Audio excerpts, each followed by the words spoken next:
ಸುಡು ಬೇಸಿಗೆ ದಿನದಿಂದ ದಿನಕ್ಕೆ ಏರ್ತಲೇ ಇದೆ.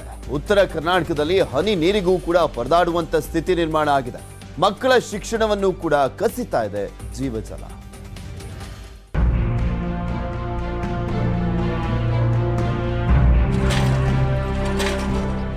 ಬರದ ನಾಡು ವಿಜಯಪುರ ಜಿಲ್ಲೆಯಲ್ಲಿ ಬೇಸಿಗೆ ಬಂದ್ರೆ ಸಾಕು ನೀರಿಗೆ ಹಾಹಾಕಾರ ಉಂಟಾಗುತ್ತೆ. ಇದಕ್ಕೆ ತಾಜಾ ಉದಾಹರಣೆ ಈ ಪುಟ್ಟ ಗ್ರಾಮ ಕರಾಡದೊಡ್ಡಿ. ಕುರಿಗಾಹಿಗಳು ಅಧಿಕವಾಗಿರುವಂತ ಈ ಗ್ರಾಮದಲ್ಲಿ ಮಕ್ಕಳು ಮಹಿಳೆಯರಿಗೆ ಪ್ರತಿನಿತ್ಯ ಕಿಲೋಮೀಟರ್ ವರೆಗೆ ಹೋಗಿ ನೀರು ತರಬೇಕಾದಂತ ಪರಿಸ್ಥಿತಿ ಇದೆ.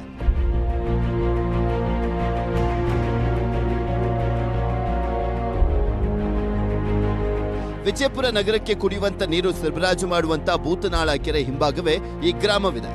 ಈ ಗ್ರಾಮದ ಸುತ್ತ ಹಚ್ಚ ಹಸುರಿನ ಪ್ರದೇಶವಿದೆ. ಆದರೆ ಸನಿಹದಲ್ಲಿರುವಂತ ಗ್ರಾಮದಲ್ಲಿ ನೀರಿಗೆ ಹಾಹಾಕಾರ ಉಂಟಾಗಿದೆ. ಸುಮಾರು 300 ಕುಟುಂಬಗಳು ವಾಸವಾಗಿರುವಂತ ಈ ಗ್ರಾಮದಲ್ಲಿ ಕುಡಿಯುವ ನೀರಿಗಾಗಿ ಜನ ಪರದಾಟವನ್ನು ಮಾಡ್ತಿದ್ದಾರೆ. ನಮ್ಮ ಈ ದೊಡ್ಡಿಗೆ ನಮಗೆ ಇಟ್ಟು ಹೋಟ್ ಹಾಕಿ ಇಟ್ಟು ಇದನ್ನು ಹೈರಾಣ ಮಾಡಿ ನಮ್ಮ ದೊಡ್ಡಿಗೆ ಏನು ಅನುಕೂಲ ಇಲ್ಲ, ಏನಿಲ್ಲ. ನಮ್ಮ ದೊಡ್ಡಿಗೆ ಅನುಕೂಲ ಆಗಬೇಕು. ಅರಕೇರಿ ಕರಾಡ ದೊಡ್ಡಿ ನಿಮ್ಗೆ ಶರಣ ಮಾಡ್ತೇವ್ರಿ, ನಿಮ್ಮ ಕೈ ಜೋಡಿಸ್ತೇವೆ. ದೊಡ್ಡಿಗೆ ಒಟ್ಟು ಸರಿಗೆ ಅನುಕೂಲ ಇಲ್ರಿ. ನಮ್ಗೇನು ಹೋಟ್ ಹಾಕಿ ನಾವು ಏನು ಮಾಡಿ ನಮ್ಗೇನು ಉಪಯೋಗ ಫಾಯ್ದ ಏನು ಸರಿಗೆ ಆಗುವಲ್ಲಾಗ್ಯದ. ಈ ಗ್ರಾಮದ ಜನ ಕುಡಿಯುವ ನೀರಿಗಾಗಿ 3 ಕಿಲೋಮೀಟರ್ ಅಲಿಯಬೇಕಿದೆ. ಗ್ರಾಮದಲ್ಲಿ ಬಡ ಕೂಲಿ ಕಾರ್ಮಿಕರು, ಕುರಿ ಕಾಯುವವರೇ ಅಧಿಕವಾಗಿದ್ದು ದುಡಿಲಿಕ್ಕೆ ಹೋದಾಗ ಅನಿವಾರ್ಯವಾಗಿ ಮಕ್ಕಳು ನೀರು ತುಂಬಿಸಬೇಕಾಗಿದೆ. ಗುರುರಾಜ್, ನ್ಯೂಸ್ 18, ವಿಜಯಪುರ. ಸರ್ಕಾರಿ ಶಾಲೆಗಳು ಸರ್ಕಾರಕ್ಕೆ ಬೇಡವಾಗಿದೆಯಾ ಅನ್ನುವಂತ ಪ್ರಶ್ನೆ ಇತ್ತೀಚೆಗಂತೂ ಕಾಡ್ತಾನೆ ಬರ್ತಾ ಇದೆ. ಇಂಥದ್ದೊಂದು ಪ್ರಶ್ನೆಯನ್ನ ಹುಟ್ಟುಹಾಕಿರುವಂತದ್ದು ಇಂದು ನಾಳೆನೋ ಬೀಳುವಂತಿರುವಂತ ಕೋಲಾರದ ಸರ್ಕಾರಿ ಶಾಲೆ. ಅಪಾಯದ ಅಡಿಯಲ್ಲೇ ಕೂತು ಮಕ್ಕಳು ಪಾಠ ಕೇಳುವಂತ ಸ್ಥಿತಿ ಇದೆ.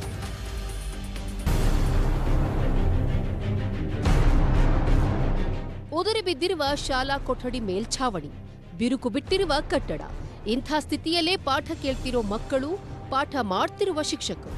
ಇದು ಸರ್ಕಾರಿ ಶಾಲೆಯ ವಸ್ತುಸ್ಥಿತಿ.